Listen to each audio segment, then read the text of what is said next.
Muy buenos días a todos. El día de hoy vamos a iniciar con la nueva materia que va a ser en este caso filosofía elemental. Pero antes de iniciar quiero aclararles algunos aspectos respecto a esta materia. Y la primera es que esta materia... ¿Me escuchas bien? Bueno. Sí. Ok, creo que Luis no nos escucha. Bueno. A ver, vamos a ver. Bueno. Bueno.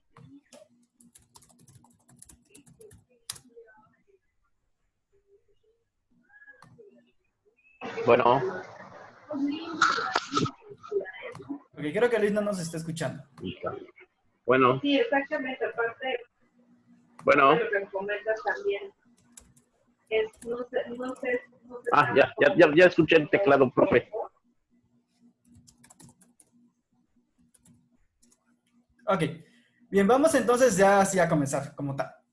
Primero, esta materia se llama filosofía elemental, pero aquí les voy a quitar un poquito, les voy a aclarar una cuestión aquí importante antes de que haya mayor confusión. Se llama filosofía elemental por alguna extraña razón, así le pusieron en la universidad, pero en realidad estamos hablando de teodicea, ¿ok? O que también se suele conocer como teología natural. Entonces, hay varios puntos que aclarar aquí antes de iniciar propiamente. Digo, eso ya es parte mismo de la clase, pero sí es importante considerar algunas cuestiones. Primero, que filosofía elemental en realidad no es filosofía elemental, sino que es teodicea.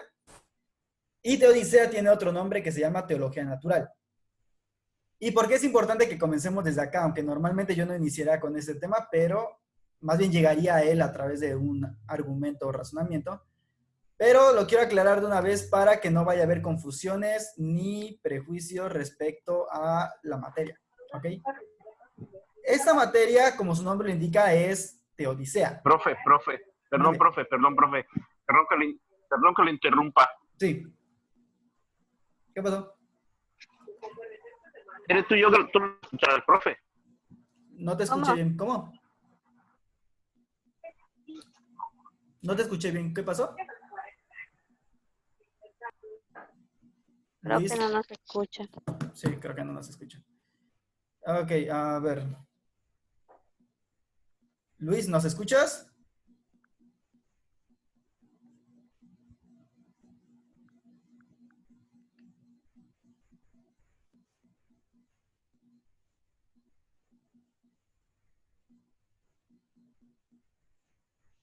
Luis, ¿nos escuchas?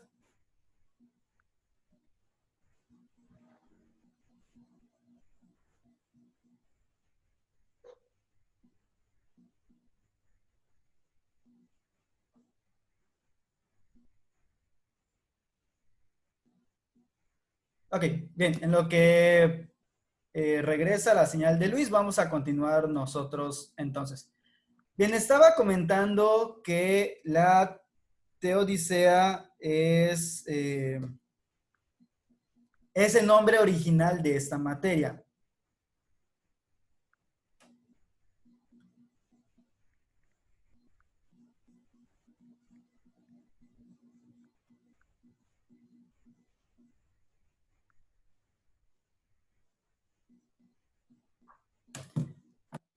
Y hay que aclarar a qué se refiere con esto. Teodicea viene de dos vocablos. Lo voy a poner aquí abajito mejor. El primero de ellos es teos. Lo estoy escribiendo en cómo se escribía en español, pero realmente no se escribe así. Teos, que significa Dios, y el otro sería dije o dique, que significa justicia. Justicia, juicio, criterio, entre otras muchas cosas. En este caso no se refiere a que Dios sea justo ni nada por el estilo, se refiere más bien a la justificación de Dios, ¿ok? A una justificación racional de Dios. El concepto de teología natural, por otro lado, es para diferenciarla de la teología, vamos a llamarle revelada. Porque este término de teología natural nace más bien en el contexto de la teología cristiana. Entonces, es justamente la razón por la cual tiene estos dos nombres. ¿Ok? Vamos a tener que, va a ser por un lado, por la cuestión de, en primer lugar, de teodicea como una justificación acerca de la existencia de Dios, y de la teología natural, porque se quiere diferenciar de la teología cristiana, que se considera que es revelada.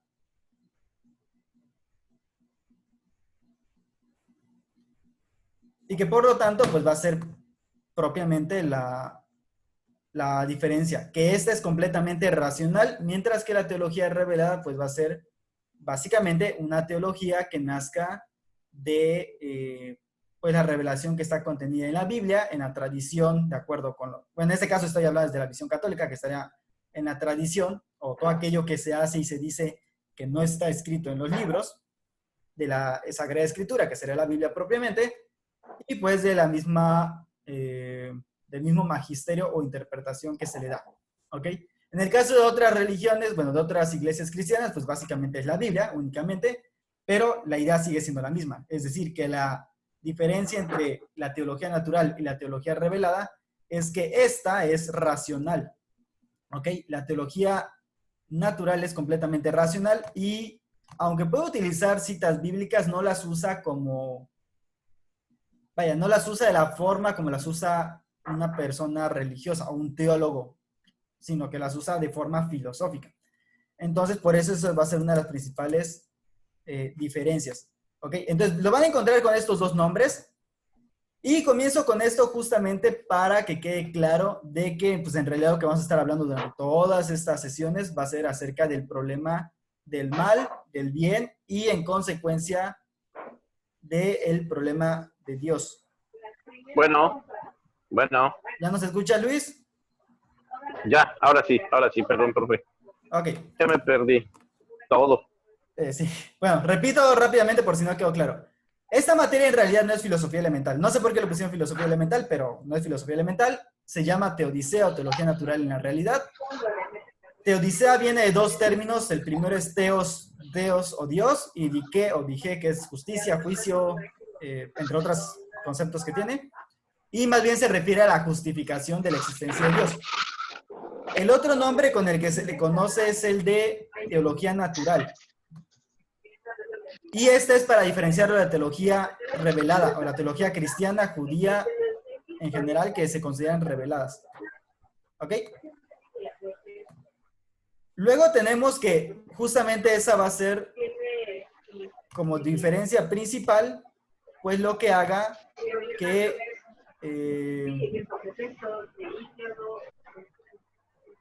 no sé quién está hablando, pero se escucha... Oh, ya se dejó de escuchar.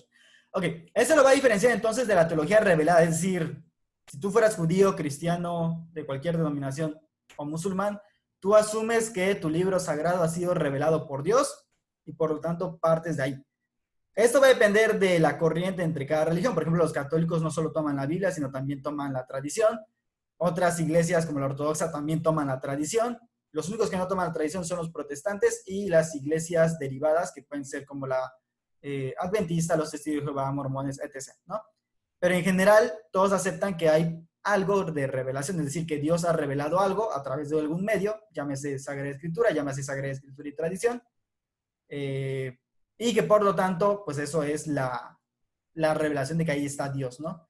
Inclusive podríamos meter a otras religiones como el hinduismo o el budismo, pero en general la teología natural se diferencia de estas teologías en cuanto que es racional y no se apega a los dogmas de ninguna en particular.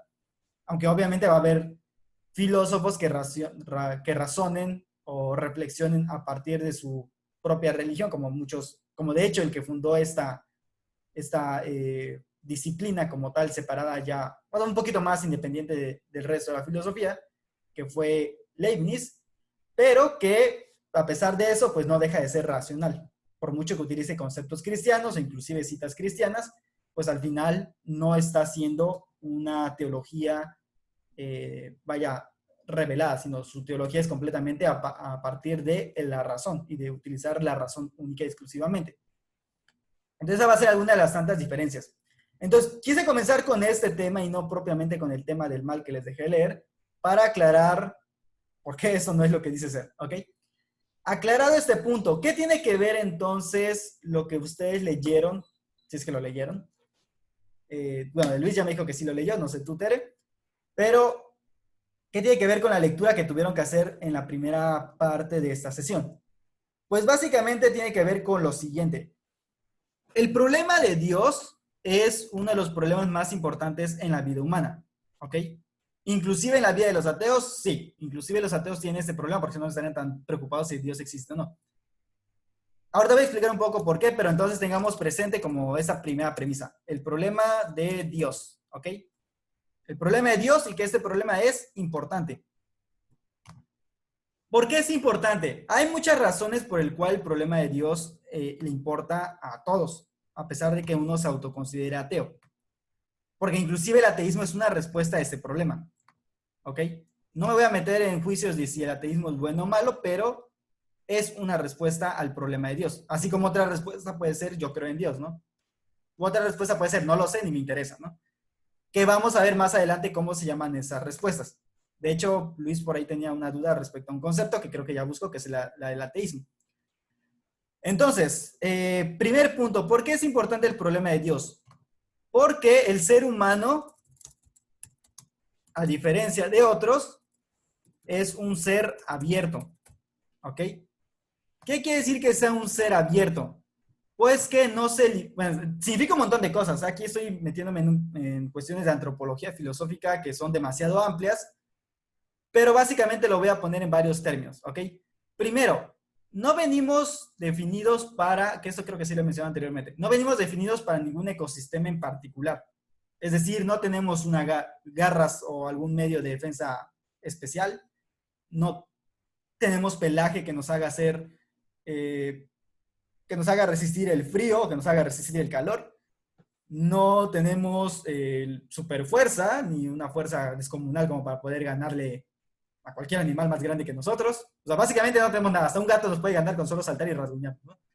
Entonces, ¿cómo es que el ser humano, a pesar de todo, ha podido sobrevivir en todos los climas habidos y por haber, o inclusive ya haber llegado al espacio?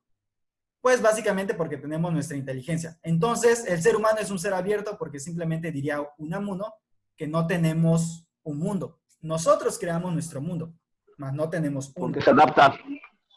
Porque se adapta, pero se adapta gracias a la inteligencia. Es decir, hay muchas criaturas que se adaptan y evolucionan, pero ninguna lo puede hacer de la manera que lo hace el ser humano. ¿Me explico? Si no, no tendríamos especies en peligro de extinción. Digo, y aún así, obviamente, en cualquier momento podemos desaparecer también nosotros. Eso no es pero tener inteligencia no nos hace inmunes a la evolución y a la extinción.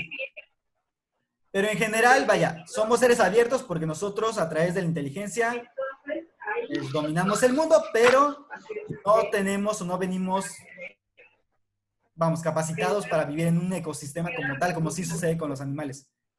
Que ellos, pues, sí están preparados para vivir en un medio en particular. Entonces, esto es importante considerarlo. Es una de las tantas razones por las cuales existe el problema de Dios, porque somos seres abiertos y esta apertura implica que no solo nos quedamos con lo material. Ahorita voy a explicar a qué me refiero también con esto. Pero vamos a ponerle...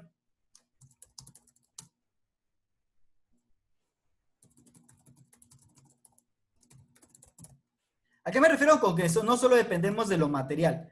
También nuevamente implica muchas cuestiones. Aquí me estoy metiendo en todo lo que es antropológico, porque esto es, ni siquiera es todavía propiamente parte de la teodicea, pero es importante analizarlo. ¿A qué me refiero con que no dependemos de lo material? O no solo de lo material, no quiere decir que no dependamos, simplemente no solo dependemos de lo material. Porque justamente al ser seres abiertos... ¿Perdón, Tere? De lo espiritual igual. O sea, el hombre necesita creer en algo como Dios para sentirse completo. De acuerdo, perfecto. La pregunta es ¿por qué? El por qué viene justamente que este ser humano que es inteligente, ya dijimos que aquí el ser humano no viene preparado para nada físicamente, o sea, biológicamente no estamos preparados para un ambiente en particular, a diferencia de los animales que sí vienen preparados y son muchas veces perfectos para el ecosistema en el que tienen que estar, pero nosotros no. ¿Qué tenemos a cambio? La inteligencia.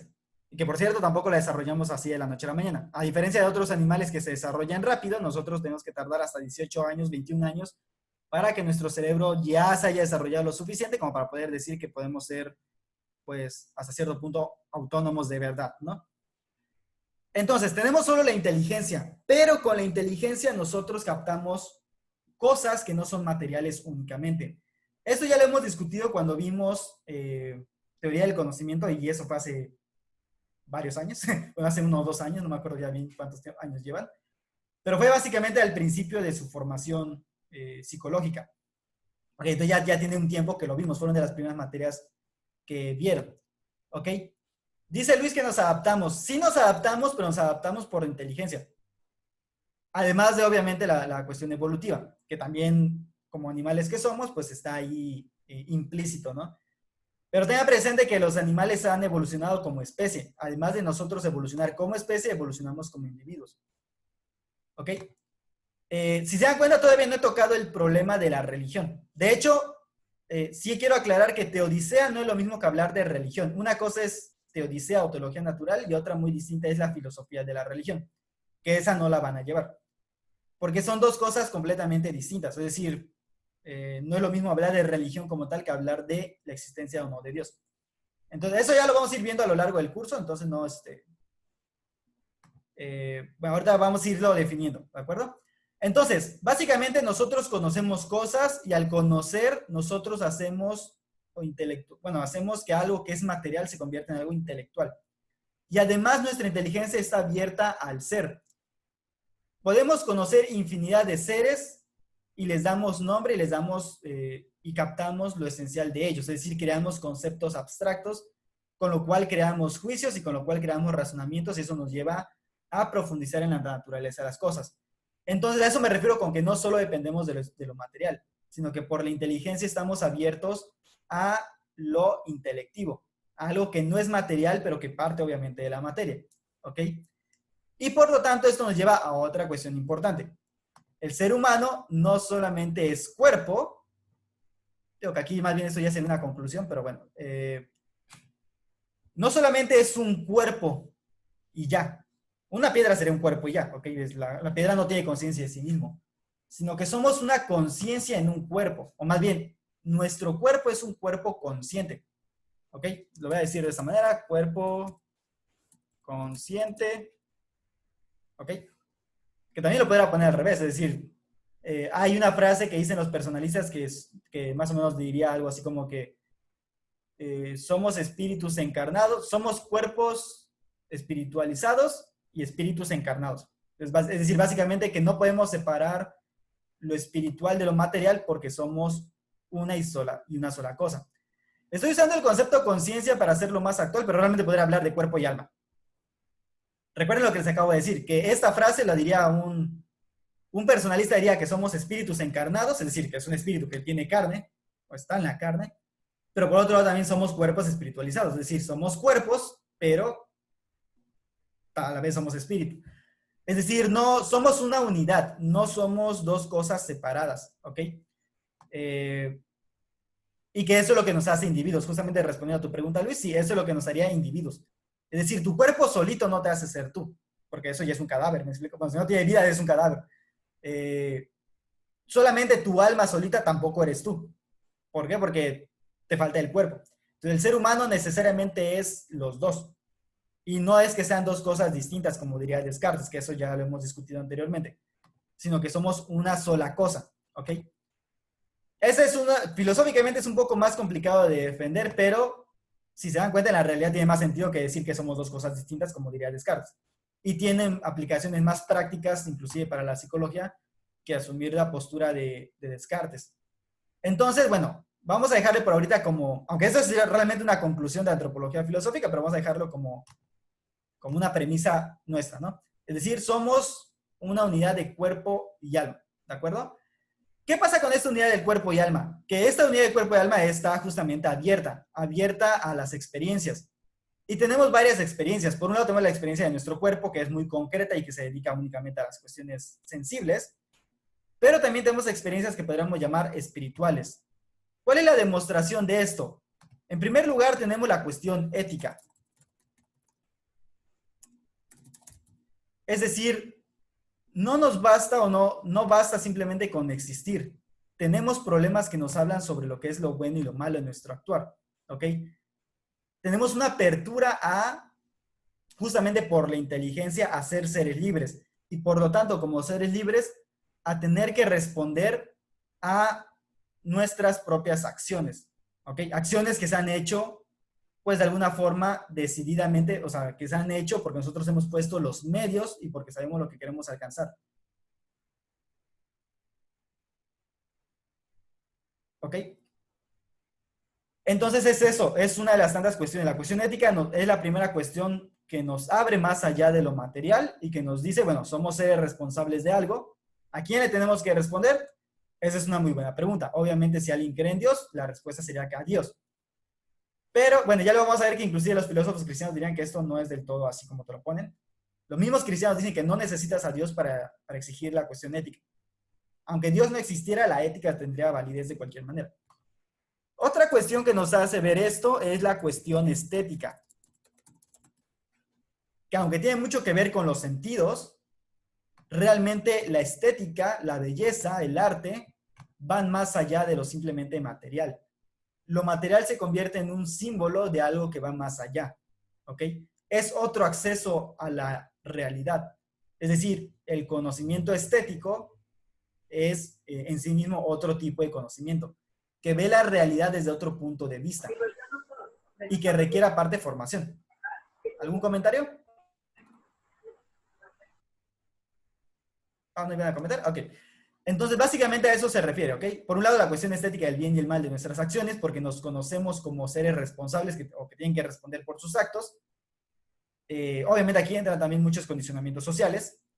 La cuestión estética, que nos hace captar la belleza de las cosas, es decir, vemos las mismas cosas de siempre, pero desde un aspecto muy distinto a como lo vemos simplemente con ojos científicos o ojos cotidianos, y que nos revela que hay algo más allá de simplemente lo material, es decir, la belleza, ¿ok? Ya hemos visto en metafísica, recuerden que les dije que eso tenía que ver mucho con metafísica, pues aquí está la razón, porque recuerden que donde hay belleza hay verdad, y donde hay verdad hay unidad, y donde hay unidad hay bondad también. Y que básicamente el ser, cuando se manifiesta en cualquier cosa, pero por ejemplo en el arte, es uno, bueno, bello y verdadero. ¿Ok? Entonces, la estética es una puerta de abertura al ser porque justamente nos muestra algo que va más allá de simplemente lo material. Nos muestra lo que va a lo trascendente, a la bondad, a la belleza, a la verdad y a la unidad de las cosas, independientemente de qué cosa sea en sí. Y luego tenemos la cuestión metafísica, que esa ya la estudiamos la materia anterior. En esta cuestión metafísica hay que considerar que todo esto nos lleva a descubrir el ser. ¿Ok? Ya, por ejemplo, ya mencioné ahorita los trascendentales. La bondad, la verdad, la belleza y la unidad. ¿Verdad? Bondad, belleza, unidad. Bueno, ok, de acuerdo. Ok. Es decir, ya nos hemos metido en el campo de la metafísica y descubrimos que los seres son y que este ser aparte lo tienen de manera contingente, es decir, son, pero son solo por un momento. Están siempre en potencia de ser algo distinto, pero por un breve momento están en acto. Es decir, mientras existen, están en acto y tienen una perfección, pero esa perfección no es una perfección estática, sino que siempre se está modificando a través de lo que sucede en el entorno, de la interacción con otros seres, y por lo tanto, en la realidad somos siempre seres potenciales. Por lo tanto, todo esto que acabo de mencionar nos lleva a una cuestión, que es justamente la cuestión del problema de Dios. Si todo esto depende al final de un ser contingente, ¿cómo es posible que los seres contingentes existan o estén? ¿Cómo es posible que todo tenga una unidad, una belleza, una verdad y una realidad básicamente, más allá de que sean un ser en específico o no? ¿Por qué existe algo en lugar de nada? Que esa era de hecho una de las preguntas de metafísica. ¿Por qué existe algo en lugar de nada? Y es aquí donde entonces el problema de Dios pues surge, vamos a decir que de manera filosófica. Pero el problema de Dios no solamente es un problema filosófico y ya, o sea, no es solo un problema académico de pensar y reflexionar y vamos a divertirnos pensando si Dios existe o no. Ni tampoco es solo un problema de las personas que se dicen ser religiosas, ¿ok? Que tienen una religión en la que ya asumen que Dios existe. Es un problema completamente humano y de todos los días. ¿Por qué? Porque Dios no solamente se refiere a el creador de todas las cosas. El problema de Dios también, y de todo esto que he dicho, el problema de Dios se refiere a que nosotros vivimos todo esto de manera constante, todos los días, todo el día. A veces conscientemente, a veces no tanto, pero todas las decisiones que tomamos las tomamos siempre con un fin. Todo lo que hacemos, lo hacemos influenciado por alguna de todas esas cuestiones y siempre viene la pregunta al final de ¿para qué rayos estoy haciendo lo que hago? O sea, ¿qué sentido tiene todo eso? En psicología esto es particularmente importante porque uno de los tantos problemas que luego hay son justamente el problema de la ansiedad y el problema de la depresión, que lleva tarde o temprano a la pregunta de ¿para qué sentido tiene mi vida? ¿No? ¿O qué sentido tiene todo lo que existe, todo lo que hago, si al final todo puede acabar en la nada? Obviamente quien cree en Dios este problema tal vez lo tenga más o menos solucionado al decir, bueno, pues no acabas en la nada, sino que acabas en Dios, ¿ok? Pero el problema es, ¿y cómo puedo yo saber si realmente hay algo más allá? ¿Ok? Entonces, si se dan cuenta, muchos problemas antropológicos, es decir, problemas que son completamente humanos, al final, la pregunta final que puedes hacer de todos esos problemas, como, ¿existe algo más allá de la muerte? ¿Qué significa haber venido al mundo? ¿Qué significa existir? ¿Quién soy? O sea, todo al final puede reducirse o aceptar que existe algo más allá de ti o no aceptar. Es decir, o das la idea de que Dios existe o llegas a la idea de que Dios no existe. Inclusive el problema del bien y del mal nos lleva a la pregunta de, ¿existe algo que sea completamente la bondad y que pueda decir, esto es la bondad absoluta, esto es lo bueno y lo demás, pues no lo es? ¿O no existe nada y por lo tanto cada quien tiene que inventarse lo que es bueno y malo y al final entonces no existiría nada, o sea, nada que sea bueno por sí mismo? Y lo mismo con todos los demás problemas. Entonces todos los problemas humanos al final nos llevan a este último problema y los problemas metafísicos también nos llevan a este último problema. ¿Qué es el ser? Y en caso de que sea, ¿cuál sería la naturaleza de este ser absoluto? Etc. ¿Ok? Entonces, bueno, esta es la apertura. Esto es como para que entendamos por qué este problema no solo es importante y actual, inclusive para los que se dicen que no creen, y por qué seguimos teniendo esto. Esto es el fundamento también de la religión hasta cierto punto.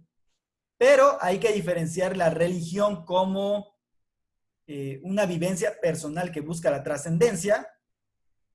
Por eso dije que religión y creer en Dios no son exactamente lo mismo. Y la religión como hecho social. Como hecho social, la religión pues se puede estudiar desde la sociología y desde la filosofía de la religión. Inclusive esta definición de religión como aquel deseo, bueno, como aquella búsqueda de la trascendencia, pues también es una definición desde filosofía de la religión. Pero aquí no estamos refiriendo a la relación o a esta búsqueda del hombre hacia Dios. Aquí estamos hablando de si Dios existe en sí mismo o no. Entonces es aquí donde viene la diferencia entre la teología natural o teodicea y la filosofía de la religión. En la filosofía de la religión se pregunta por qué el ser humano es religioso. En la teodicea nos preguntamos si Dios existe o no, si existe, cuál es su naturaleza, se podría conocer o no la existencia de Dios y cuáles serían sus características para que pueda ser realmente Dios. ¿Ok?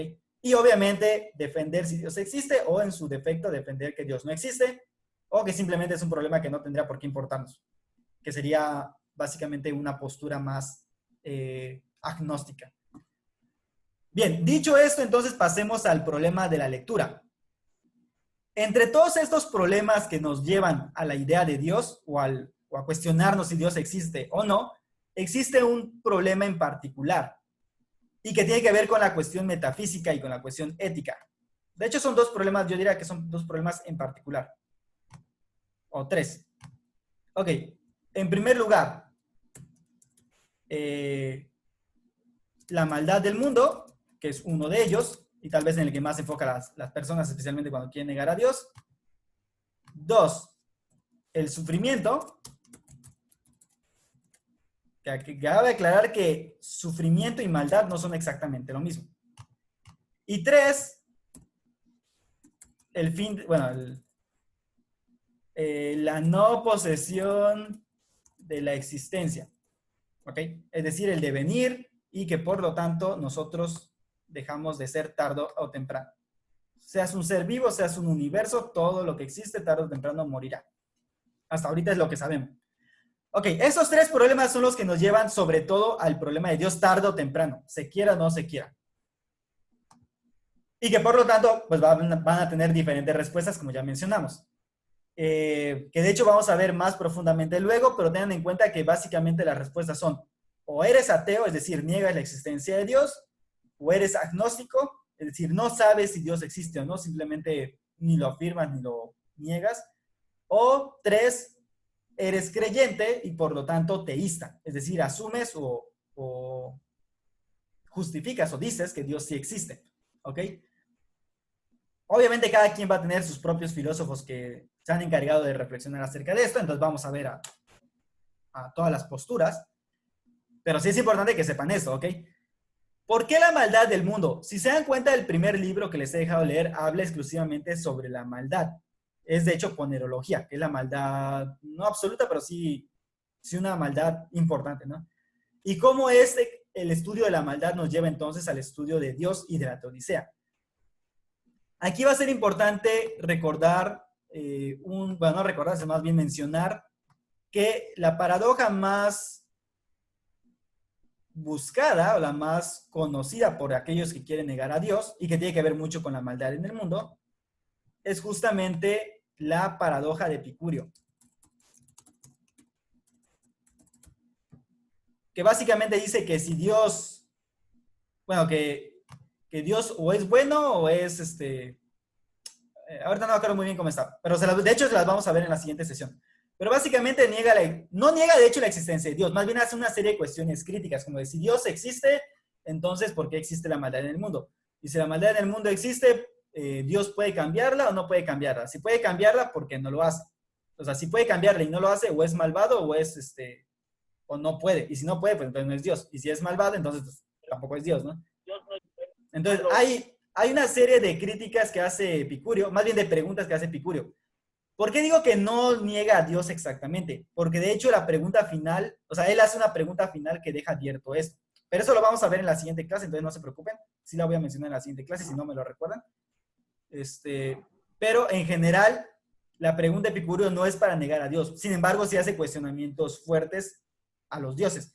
Hay que recordar que además la paradoja de Epicurio, en realidad la original no sirve para, por ejemplo, criticar el cristianismo, porque el cristianismo ha resuelto ese problema bastante bien desde hace tiempo.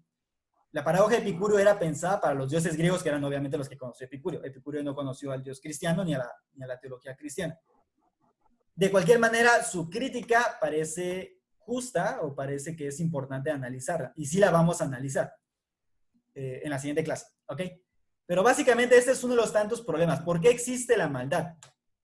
Si leyeron el libro, verán que habla de hecho, creo que esa parte no se las dejé leer porque hubiera sido demasiado.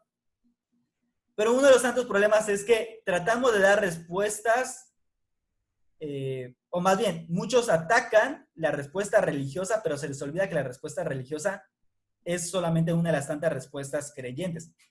Hay otra respuesta que es justamente la respuesta filosófica a este problema. Y que no tiene que ver nada con que si tú eres cristiano, budista o shintoísta, lo que te dé la gana.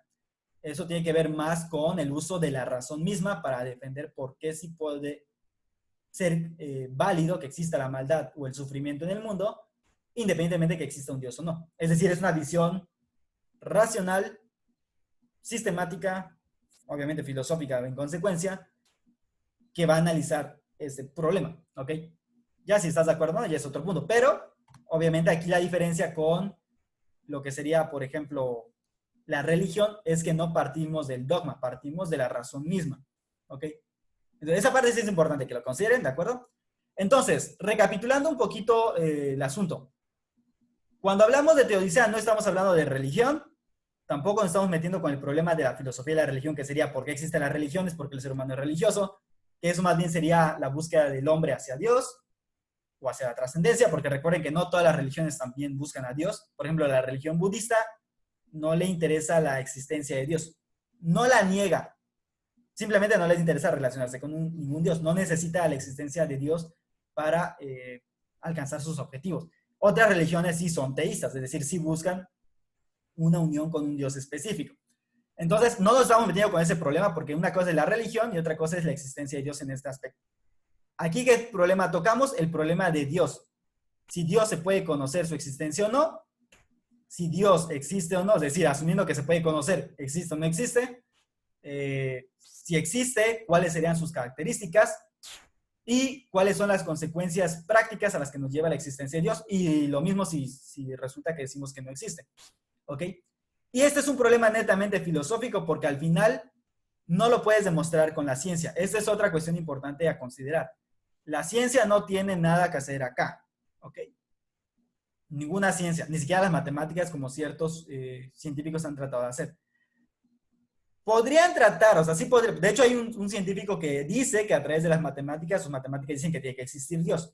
Ok, me parece respetable, la verdad yo no he leído su trabajo, pero las matemáticas hay que considerar que no es lo mismo que las ciencias empíricas. Al menos las ciencias empíricas, como son la física, la química, la biología, la astrobiología, etc., todo eso, me parece que no tienen mucho que aportar en este sentido.